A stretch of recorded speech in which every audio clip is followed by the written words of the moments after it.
الحمد لله نحمده ونستعينه ونستغفره ونؤمن به ونتوكل عليه ونعوذ بالله من شرور أنفسنا ومن سيئات أعمالنا من يهدي الله فلا مضل له ومن يضلل فلا هادي له وأشهد أن لا إله إلا الله وحده لا شريك له وأشهد أن محمدا عبده ورسوله أما بعد فإن خير الحديث كتاب الله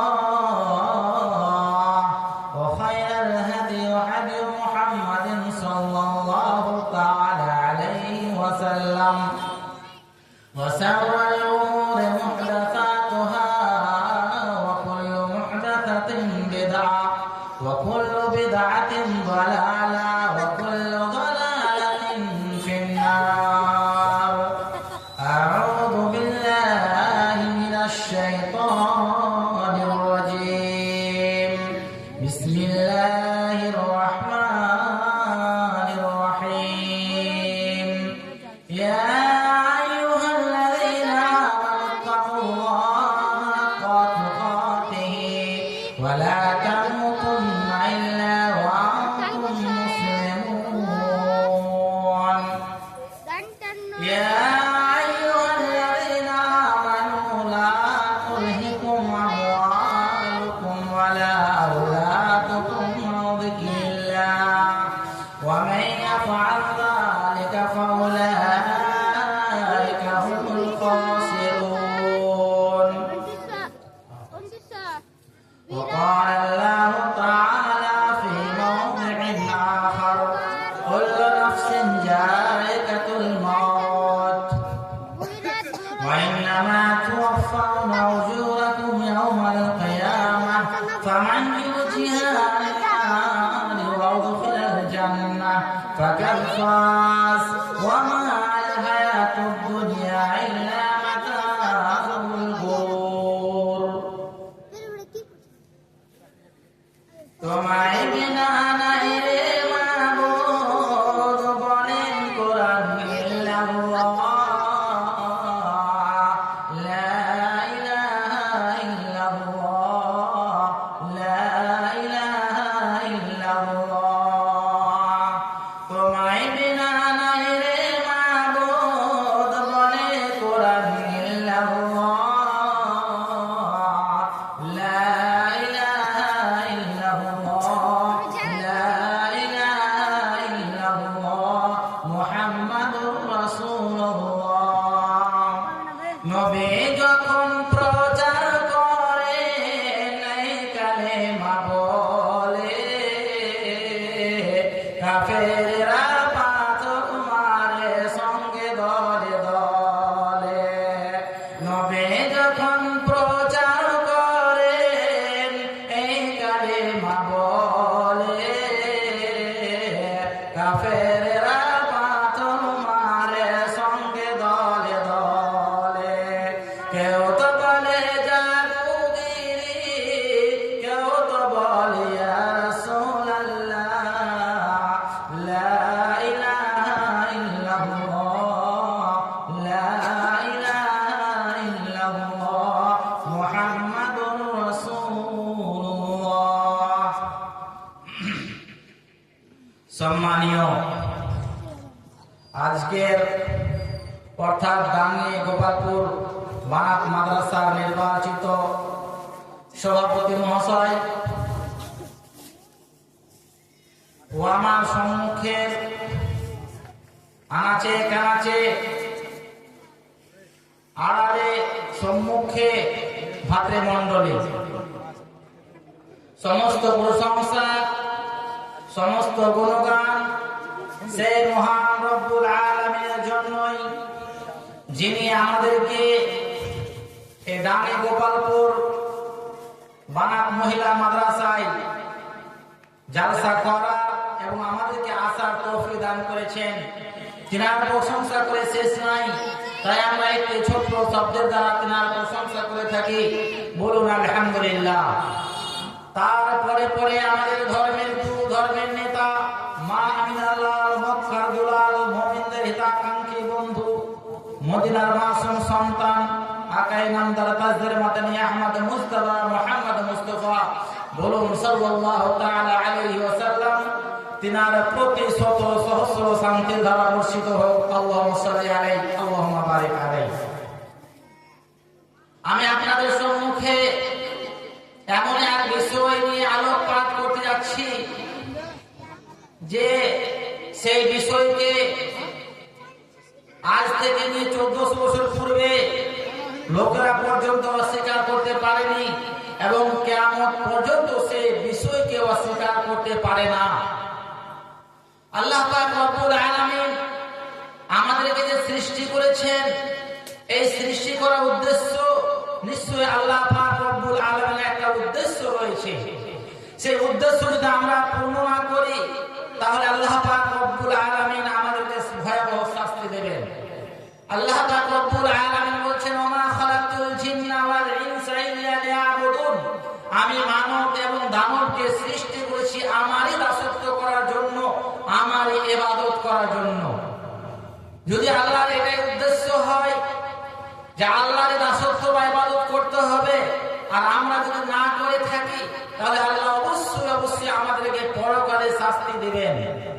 আমাদের এই মাদ্রাসার কর্তৃপক্ষ বা চেয়ারম্যান যে মালিক রয়েছেন, তার একটা উদ্দেশ্য রয়েছে, এই জালসা করে জনগণকে সঠিক পথে আহ্বান, অন্যায় অসৎ পথে বাধা প্রদানের একটা উদ্দেশ্য, মহিলা মাদ্রাসার একটা মাদ্রাসার উন্নতি করার উদ্দেশ্য।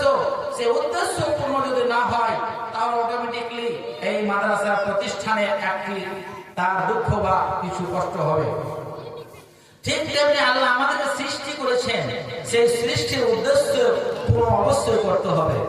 এবার আসি, আল্লাহ যে আল্লাহ পাক রব্বুল আলামিন আমাদেরকে সৃষ্টি করেছেন, এই সৃষ্টি আমরা কি সারা জীবন ধরে বেঁচে থাকবো, না কিছু দিনের জন্য এসেছি দুনিয়ার বুকে, আবার কিছু দিনের মধ্যে বিদায় নিয়ে নেব?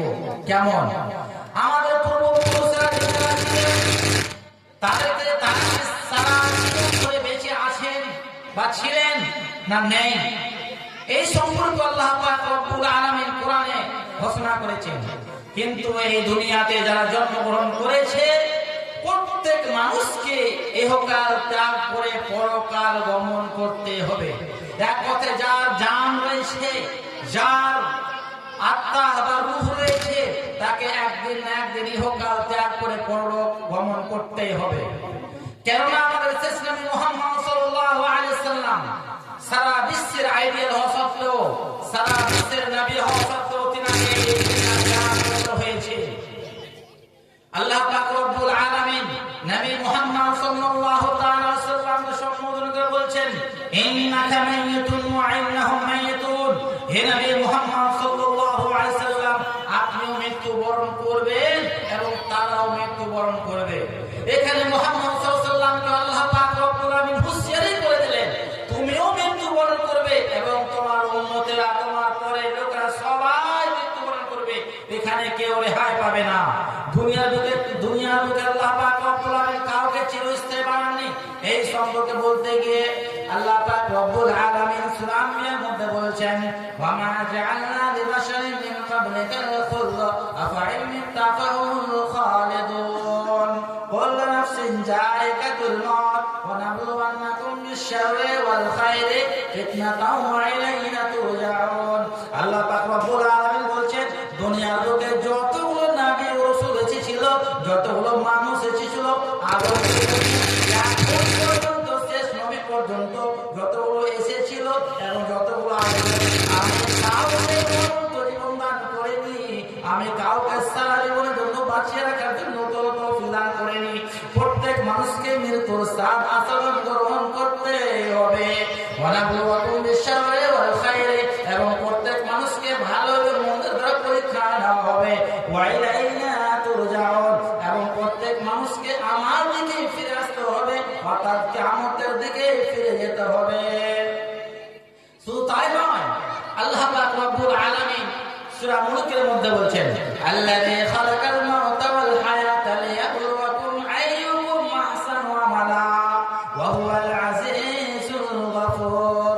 আল্লাহ পাক রব্বুল আলামিন সূরা মুলকের 2 নম্বর আয়াতে বলছেন, যিনি আল্লাহ পাক রব্বুল আলামিন মানুষকে জীবন এবং মরণ উভয় দান করেছেন একমাত্র পরীক্ষা নেওয়ার জন্য। লিয়াবলুয়াকুম আইয়ুকুম আহসানু আমালা, যে তোমাদের মধ্যে কে কর্মে শ্রেষ্ঠ। আল্লাহ পাক রব্বুল আলামিন আমাদেরকে জীবন দান করেছেন এবং মরণ দান করবেন। এর ব্যবধানে আল্লাহর একটাই পরীক্ষা, আজমাইশ, যে আমাদের পরীক্ষা নেবেন যে আমাদের মধ্যে কে কর্মে শ্রেষ্ঠ। ইবাদত তো অনেক কেউ করে থাকে, নামাজ তো অনেক কেউ পড়ে থাকে, রমাজান মাসের সিয়াম তো অনেক কেউ পালন করে থাকে, হজ অনেক কেউ পালন করে থাকে, ইবাদত অনেক কেউ পালন করে থাকে, কিন্তু সেই ইবাদত আল্লাহর জন্য হচ্ছে কি হয় না, নবী সাল্লাল্লাহু আলাইহি ওয়াসাল্লামের তরিকা অনুযায়ী হচ্ছে কি হয় না, সেটা হচ্ছে দেখার ব্যাপার। সেজন্য আল্লাহ পাক রব্বুল আলামিন বলেছেন লিয়াবলুয়াকুম আইয়ুকুম আহসানু আমালা, তোমাদের মধ্যে কে কর্মে শ্রেষ্ঠ। আল্লাহ পাক রব্বুল আলামিন বলেছেন এবার যত ধরনের ইবাদত রয়েছে, যত ধরনের নামাজ রোজা হজ যাকাত, যত ধরনের ইবাদত রয়েছে, সেই ইবাদত আমার জন্যই হতে হবে, আমাকে খুশি করার জন্য, আমাকে সন্তুষ্ট করার জন্য। সেই ইবাদত কোনো মানুষকে দেখানোর জন্য হবে না, কোনো লোককে দেখানোর জন্য হবে না, কাউরের জন্য হবে না, সেই ইবাদত আমার জন্যই হবে। আর সেই নিয়ম পদ্ধতি তরিকা আল্লাহ রাসূলের অনুযায়ী হতে হবে, তাহলে আমার আপনার ইবাদত আল্লাহর নিকটে গ্রহণযোগ্য হবে, নচেত কাউরে আল্লাহর নিকটে গ্রহণযোগ্য হবে না। সুবহানাল্লাহ। তাহলে আমাদেরকে ইবাদত করতে হবে আল্লাহকে খুশি করার জন্য। আল্লাহ যেভাবে ইবাদত করতে বলেছেন, যেটা করতে বলেছেন, আল্লাহ রাসূল যেভাবে যে পদ্ধতিতে করতে বলেছেন সেভাবে করতে হবে, না হলে আমার আপনার ইবাদত কবুল হবে না। আমরা যত ইবাদত করি না কেন, সেই ইবাদত আল্লাহর জন্য হতে হবে। ওয়া'বুদুল্লাহ ওয়া লা তুশরিকু বিহি শাইআ ওয়া মা উমিরু ইল্লা লিয়া'বুদুল্লাহ মুখলিসিনা লাহুদ্দিন হুনাফা। একনিষ্ঠভাবে চিত্ত হয়ে আল্লাহর ইবাদত করতে হবে, কাউরের জন্য ইবাদত করা যাবে না। সেই ইবাদত আল্লাহর জন্যই হতে হবে, কাউকে খুশি করার জন্য ইবাদত করা যাবে না। আল্লাহ পাক রব্বুল আলামিন সূরা আল ইমরানের মধ্যে 185 নম্বর আয়াতে আল্লাহ পাক রব্বুল আলামিন বলছেন কুল্লু নাফসিন যায়িকাতুল মাউত ওয়া ইন্নামা তুওয়াফাউনা উজুরাকুম ইয়াওমাল কিয়ামাহ ফামান যুহজিহা লিন-নার ওয়া উদখিলাল জান্নাহ ফাকাদ ফাজ ওয়া মাল হায়াতুদ দুনিয়া ইল্লা মাতাউল গুরুর। আল্লাহ পাক রব্বুল আলামিন এই সূরা আল ইমরানের মধ্যে বলছেন যার জান রয়েছে, যার আত্মা রয়েছে, যার রূহ রয়েছে, তাকে ইহকাল ত্যাগ করে পরকাল গমন করতেই হবে, মরতেই হবে। ওয়া ইন্নামা তুওয়াফাউনা উজুরাকুম ইয়াওমাল কিয়ামাহ, এবং কিয়ামতের দিন আল্লাহ পাক রব্বুল আলামিন পরিপূর্ণ তাকে বদলা দেওয়া হবে। দুনিয়ার বুকে যে মানুষগুলো, যে বান্দা ও বান্দীরা যা যা করেছিল সেই সম্পর্কে তাকে আল্লাহ পাক রব্বুল আলামিন তাকে কিয়ামতের দিন তার পরিপূর্ণ বদলা দেবেন। কাউরে প্রতি আল্লাহ পাক রব্বুল আলামিন অত্যাচার করবেন না। আমরা দুনিয়ার বুকে কোনো মানুষের সাথে বেইনসাফি করে থাকে, কাউকে ভালো করে থাকি, কাউকে খারাপ নজরে দেখে থাকি, কাউকে হেয় মনে করে, কাউকে উপহাস করে, কাউকে ঠাট্টা বিদ্রুপ করে, কিন্তু আল্লাহ পাক রব্বুল আলামিন সেখানে কে ধনী রয়েছে, কে গরিব রয়েছে, কে মালদার রয়েছে, কে ভালো বংশধরের লোক রয়েছে, এটা দেখবে না। আল্লাহ পাক রব্বুল আলামিন বলেছেন আমি কিয়ামতের দিন প্রত্যেক মানুষকে যে ধরনের যে কোনো দুনিয়ার লোকে যে নেতা হোক, আমির হোক, গরিব হোক, যে সমাজের লোক হোক না কেন, কিন্তু কিয়ামতের দিন আমার নজরে সবাই সমান হয়ে যাবে, আর প্রত্যেককে আমি তাকে পরিপূর্ণ বদলা দেব।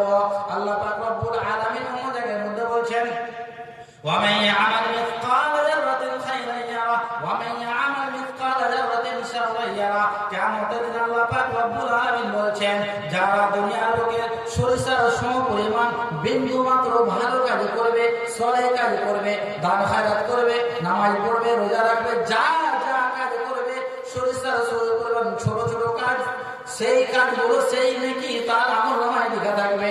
এবং যে ব্যক্তি দুনিয়ার বুকে সরিষার সমপরিমাণ বিন্দু মাত্র খারাপ কাজ করবে, অন্যায় করবে, চুরি চামারি করবে, সেই কাজটাও সেই পাপটাও তার আমলনামায় লেখা থাকবে। আল্লাহ পাক রব্বুল আলামিন বলছেন লা ইয়াগফিরু সাগীরাতান ওয়ালা কাবীরা ইল্লা সাহা। কি আশ্চর্য ব্যাপার, যখন আমলনামা পেয়ে যাবে তখন আমলনামা পাওয়ার পরে আশ্চর্য হয়ে যাবে। কি আশ্চর্য ব্যাপার, যেমন এটা কিতাব যেমন এটা বই, এমন একটা আমলনামার বই দেওয়া হবে যে আপনি আমলনামার পরে দেখবেন কি আশ্চর্য ব্যাপার, আমি দুনিয়ার বুকে যত ছোট ছোট কাজ করেছিলাম, ছোট ছোট আমল করেছিলাম, যা যা করেছি সবগুলো লেখা রয়েছে। আমি ছোট থেকে বড় পর্যন্ত ভালো কাজ করেছি সেটাও লেখা রয়েছে, ছোট থেকে বড় পর্যন্ত খারাপ কাজ করেছি, অন্যায় কাজ করেছি সেটাও লেখা থাকবে। সুবহানাল্লাহ, আপনি আশ্চর্য হয়ে যাবেন। আপনি দুনিয়ার বুকে যা করেছেন, কিরামান কাতিবিন রয়েছে দুই ঘাড়ে ফেরেশতা, এই ডান ঘাড়ের ফেরেশতা, ডান কাঁধের ফেরেশতা আপনার ভালো আমলগুলো লিখবে, আর বাম কাঁধের ফেরেশতা আপনার যত ধরনের অন্যায়, অশ্লীলতা, বেহায়াপনা এই সবগুলো অন্যায় কাজ লিখতে থাকবে, পাপ লিখতে থাকবে। আমি আপনি কেন সুযোগ দেব? আল্লাহ পাক রব্বুল আলামিন বলছেন মা ইয়ানফিদু মিন কাওলিন ইল্লা লাদাইহি রাকীবুন আতীদ। মানুষ মুখ দিয়ে যে কথাই উচ্চারণ করুক না কেন, সেই কথায় তার লিপিবদ্ধ হয়, সেই কথা লিপিবদ্ধ হয়। আমি মুখ দিয়ে যেটাই কথা বলছি সেই কথাগুলোই দুই ফেরেশতা লিখতে থাকেন। ভালো কথা বললে ভালো, সে ডান কাঁধের ফেরেশতা, আর আপনি খারাপ কথা বললে সে বাম কাঁধের ফেরেশতা।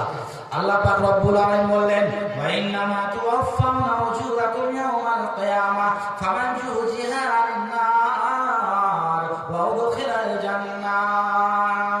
আল্লাহ পাক রব্বুল আলামিন বলেছেন যাদেরকে কিয়ামতের দিন যাদের আমলনামা ভালো হবে, যার আমলনামা ভালো হবে, যারা দুনিয়ার লোকে ভালো কাজ করবে, সৎ আমল করবে, ইবাদত করবে, সালাত আদায় করবে, পর্দা করে চলবে, তাদেরকে জাহান্নাম থেকে বাঁচিয়ে জান্নাতে দান করা হবে, জাহান্নাম থেকে উঠিয়ে জান্নাতে দেওয়া হবে। তারাই হচ্ছে সাফল্যমণ্ডিত, তারাই হচ্ছে কামিয়াব।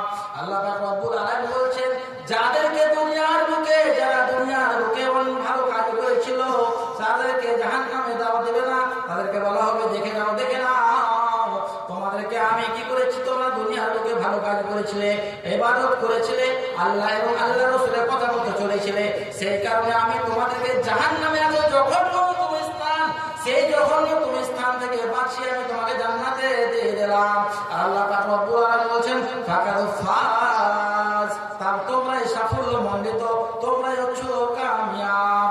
ওয়া মাআল হায়াতুদ দুনিয়া ইল্লা মাতাউল গুরুর। আল্লাহ পাক রব্বুল আলামিন বলেন ওরে মানবেরা শোনো শোনো, এই দুনিয়াটা হচ্ছে লোভের জায়গা, এই দুনিয়াটার মোহে পড়ে তোমরা, দুনিয়ার মোহে পড়ে তোমরা আল্লাহকে ভুলে যেও না, আল্লাহ রাসূলকে ভুলে যেও না, দুনিয়ার মোহে পড়ে তোমরা আল্লাহর বিধানকে ছেড়ে দিও না। যারা দুনিয়ার মোহে পড়ে আল্লাহ এবং আল্লাহর রাসূলকে ভুলে যাবে তারাই হচ্ছে ক্ষতিগ্রস্ত। সুবহানাল্লাহ। তাহলে আজকে আমরা দুনিয়ার লোভ লালসায় পড়ে বাড়ি গাড়ি এটা ওটা দেখে করে আজকে আমরা আল্লাহকে ভুলে যাচ্ছি। যারা এরকম করবে তারাই হচ্ছে ক্ষতিগ্রস্ত।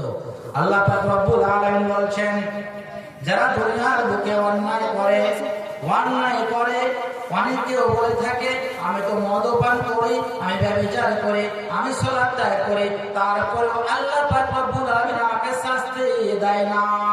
এই সম্পর্কে বলতে গিয়ে আল্লাহ পাক রব্বুল আলামিন সূরা নাহাল আয়াত নম্বর 61 বলছেন ওয়ালাউ ইউআখিযুল্লাহু নাসা বিযুলমিহিম মা তারাকা আলাইহা মিন দাব্বাতিন ওয়ালাকিন ইউআখিরুহুম ইলা আজালিন মুসাম্মা ফাইযা জাআ আজালুহুম লা ইস্তাখিরুনা সাআতান ওয়া লা ইস্তাকদিমুন। আল্লাহ পাক রব্বুল আলামিন বলেন দুনিয়ার বুকে ভূপৃষ্ঠে যতগুলো চলমান বস্তু রয়েছে, যতগুলো চলমান প্রাণী রয়েছে, আমি তাদেরকে যারা অন্যায় করছে, অন্যায় করার কারণে, যারা অন্যায় করার কারণে, ব্যভিচার করার কারণে, মদ্যপান করার কারণে আমি তাদেরকে ছাড় দিয়ে রেখেছি, তাদেরকে সলাৎটা করার কারণে, বেহায়া বেপরদা হওয়ার কারণে আমি তাদেরকে দুনিয়ার বুকে ছাড় দিয়ে রেখেছি, দুনিয়ার বুকে আমি ছাড় দিয়ে রেখেছি। আল্লাহ পাক রব্বুল আলামিন ছাড় দেন কিন্তু ছেড়ে দেন না। ওয়ালা ইউআখিযুল্লাহু নাসা বিযুলমিহিম মা তারাকা আলাইহিম মিন দাব্বাতিন ওয়ালাকিন ইউআখিরুহুম ইলা আজালিন মুসাম্মা মুসাম্মা, যখন সময় চলে আসবে, আল্লাহর নির্ধারিত সময় যখন চলে আসবে, তখন সে এক পা এগোতেও পারবে না এবং পিছতেও পারবে না। যখন আজরাইল মালাকুল মউত তার নিকটে জান কবুল করার সময় চলে আসবে, তখন সে আর এগোতেও পারবে না, পিছতেও পারবে না। তখন সে কোথাও যাওয়ার রাস্তা পাবে না। আমি আপনি দুনিয়াতে যত অন্যায় অশ্লীলতা বেহায়াপনা করি, আল্লাহ আমাদেরকে ছাড় দিয়েছেন। যখন শ্বাস বন্ধ হয়ে যাবে, মালাকুল মউত জান কবজ করে নেবে, তখন আমি আর কিছুই করতে পারবো না। তখন শুধু বলবো, আমি বলবো, আল্লাহ আমাকে ছাড় দাও, আমাকে ছাড় দাও, ছেড়ে দাও, দুনিয়া থেকে ভালো কাজ করবো, আর চলবে না। আল্লাহ পাক রব্বুল আলামিন বলছেন, ওয়ানফিকু মিম্মা রাযাকনাকুম মিন ক্বাবলি আয়াতি আহাদাকুমুল মাউত ফায়াকুলা রাব্বি লাউলা আখারতানি ইলা আজালিন করিব ফাআসসামতাকা ওয়া আকুম মিনাস সালিহিন। আল্লাহ পাক রব্বুল আলামিন বলছেন, ওরে মানুষেরা শুনে নাও, আমি যা তোমাদেরকে রুজি দান করেছি, যা ধন সম্পদ দিয়েছি, যা টাকা পয়সা দিয়েছি, আমার টাকা পয়সা থেকে তুমি আল্লাহর রাস্তায়, মসজিদে, মাদ্রাসায় অভাবীদেরকে দান করো, অভাবীদেরকে খরচ করো। ওয়ানফিকু মিম্মা রাযাকনাকুম মিন ক্বাবলি আইয়াতি আহাদাকুম মাউত, কখন মৃত্যু আসার পূর্বে তুমি আল্লাহর রাস্তায় ব্যয় করে দাও, আল্লাহর রাস্তায় খরচ করে দাও। ফায়াকুলু রাব্বি লাউলা আখারতানি ইলা আজালিন করিব, অন্যথায় বলবে, আল্লাহ গো, তুমি আমাকে দুনিয়ার লোকে কিছুদিনের জন্য পাঠিয়ে দাও, কিছুদিনের জন্য ছাড় দিয়ে দাও, কিছুদিনের জন্য আমাকে দুনিয়ার লোকে পাঠিয়ে দাও, আমি দুনিয়ার লোকে গিয়ে সাদকা করব, দান খায়রাত করব এবং ভালো মানুষের সঙ্গে হয়ে যাব, আমি নামাজি হয়ে যাব, আমি সলেহা হয়ে যাব। সেই সময় আপনার বলাটাই বৃথা হয়ে যাবে, আপনার কোনো কাজে আসবে না, আপনার শুধু বলাটাই হবে, কোনো কাজে আসবে না। সেই জন্য মৃত্যু আসার আগে আল্লাহর ইবাদত, বন্দেগী, দান খায়রাত সব কিছু করে ফেলতে হবে। শুধু তাই নয়, আল্লাহ পাক রব্বুল আলামিন সূরা মুনাফিকুনের মধ্যে দ্বিতীয় রূপে বলছেন, ইয়া আইয়ুহাল্লাযীনা আমানু লা তুলহিকুম আমওয়ালুকুম ওয়ালা আওলাদুকুম আন যিকরিল্লাহ ওয়া মান ইয়াফআল যালিকা ফাউলাইকা হুমুল খাসিরুন। আল্লাহ পাক রব্বুল আলামিন বলছেন, হে ইমানদার বোনেরা, হে ইমানদার নর ও নারীরা, শুনে নাও, তোমাদেরকে আল্লাহ পাক রব্বুল আলামিন অগণন নিয়ামত দান করেছেন। যাদেরকে আল্লাহ পাক রব্বুল আলামিন সন্তান সন্ততি, ধন দৌলত, সম্পদ দান করেছেন, এতগুলো নিয়ামত পাওয়ার পরেও, সন্তান সন্ততি, ধন সম্পদ পাওয়ার পরেও, এইগুলো অনুগ্রহ পাওয়ার পরেও যারা আল্লাহর জিকির থেকে, আল্লাহর ইবাদত থেকে দূরে সরে থাকবে, গাফিল থাকবে, আল্লাহ পাক রব্বুল আলামিন বলেন, ওয়া মান ইয়াফআল যালিকা ফাউলাইকা হুমুল খাসিরুন, তারাই হবে ক্ষতিগ্রস্ত, তারাই হবে জাহান্নামী। সুবহানাল্লাহ। আল্লাহ পাক রব্বুল আলামিন দুনিয়ার বুকে আমাকে আপনাকে গাড়ি বাড়ি, সন্তান সন্ততি, ধন দৌলত, টাকা পয়সা এত কিছু দেওয়ার পরেও যদি আমরা আল্লাহকে বলে ভুলে যাই, নবীকে বলে ভুলে যাই, কোরআন ও হাদিসকে বলে ভুলে যাই, তাহলে আল্লাহ পাক রব্বুল আলামিন কি আমাদেরকে কি ছাড়বেন? কখনোই না, আমাদেরকে ছাড়বেন না। সেই জন্য কি করতে হবে? এই নিয়ামত পাওয়ার পরে বেশি বেশি করে আল্লাহর জিকির আজকার করতে হবে, বেশি বেশি করে আল্লাহর ইবাদত করতে হবে। তো তাই নয়, আল্লাহ রাসূল সাল্লাল্লাহু তাআলা আলাইহি ওয়াসাল্লাম একজন বিখ্যাত সাহাবী আব্দুল্লাহ বিন আনাস রাদিয়াল্লাহু তাআলা আনহু, তিনাকে সম্বোধন করে বলেছেন, তিনাকে কিছু উপদেশ দিয়ে বলেছেন, ওয়া আব্দুল্লাহ বিন উমর রাদিয়াল্লাহু তাআলা আনহু قال قال قال رسول الله صلى الله تعالى عليه وسلم ببعض سبع فقال كن في الدنيا كأنك غريب أو عابر سبيل ورد نفسك من أهل القبور. আব্দুল্লাহ বিন উমর একজন বিখ্যাত সাহাবী, তিনাকে বলছেন, ওসিয়ত করছেন, উপদেশ দিয়েছেন, হে আব্দুল্লাহ ইবনে উমর, আল্লাহ রাসূল সাল্লাল্লাহু আলাইহি সাল্লাম আব্দুল্লাহ ইবনে উমর রাদিয়াল্লাহু তাআলা আনহুর শরীরে কিছু অংশ ধরে বলেছেন, আখারা বিবাদি জাসাদিন ফাকালা কুন ফিদ দুনিয়া কাআন্নাকা গারীব। হে আব্দুল্লাহ ইবনে উমর, তুমি দুনিয়ার মুসাফিরের ন্যায় জীবন যাপন করো। মুসাফিররা যেভাবে জীবন যাপন করে ঠিক তুমি যে দুনিয়ার বুকে জীবন যাপন করো।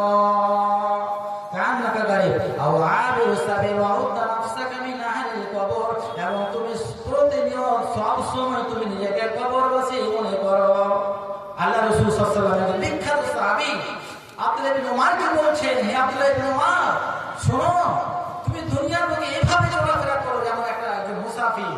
দিল্লি, বোম্বে, কলকাতা, সৌদি আরব, গুজরাট, যেখানে মুসাফর করুক না কেন, সে বাড়ি গাড়ি জমিন জায়গা উঠিয়ে নিয়ে চলে যায় না, সামান্য কিছু আসবাবপত্র নিয়ে যায়, কিছু কাপড় চোপড়, কিছু টাকা পয়সা নিয়ে যেমন চলে যায়, ঠিক তুমি দুনিয়ার বুকে সেই মতো চলাফেরা করো যে মুসাফিরের মতো। আর নিজেকে সব সময় খবরবাসী মনে করো, আমি মরলে আমাকে কবর নিয়ে চলে যাবে, এটা মনে করো। শুধু তাই নয়, আল্লাহ রাসূল সাল্লাল্লাহু আলাইহি ওয়াসাল্লাম আব্দুল্লাহ ইবনে উমর রাদিয়াল্লাহু তাআলা আনহুকে আরো উপদেশ দিতে বলছেন, ইজা আসবাহতা ফালা তানতাজির শাবাহা, ইজা আসবাহতা ফালা তানতাজির মাশা, ওয়া ইজা আমশাইতা ফালা তানতাজির শাবাহা, ওয়া খুদ মিন শিহাতিকা লিমারদিকা ওয়া মিন হায়াতিকা লিমাউতিকা।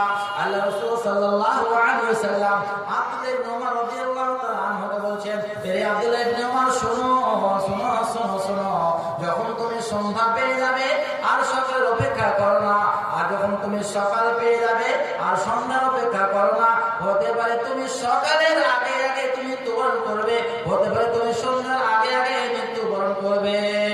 সুবহানাল্লাহ। এই যে সন্ধ্যা পেয়েছি, মাগরিবের নামাজ পড়েছি, আমি কি আর ফজরের আশা করতে পারি? পারবো না। হতে পারে ফজরের আগে হয়তো আমার মৃত্যুবরণ হতে পারে।